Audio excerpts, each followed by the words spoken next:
Mas sou irmão Vonê, graças a Deus aqui em Capinápolis, estamos aqui na praça pública.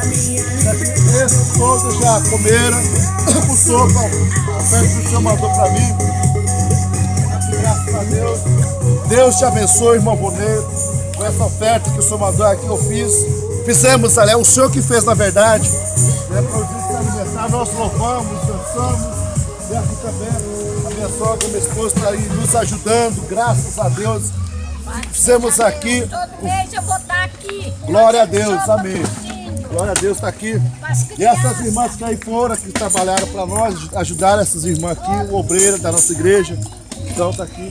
Nosso amigo, não indígena, falou muito bem da obra aqui. Você não sabe. Você não sabe, glória a Deus. Aqui os irmãos, aqui as irmãs, graças a Deus. E uma das irmãs está aqui também, irmã Vonê. Obrigado. Deus possa muito mais depois, o dobro, e a bênção pode vir mais na vida do Senhor.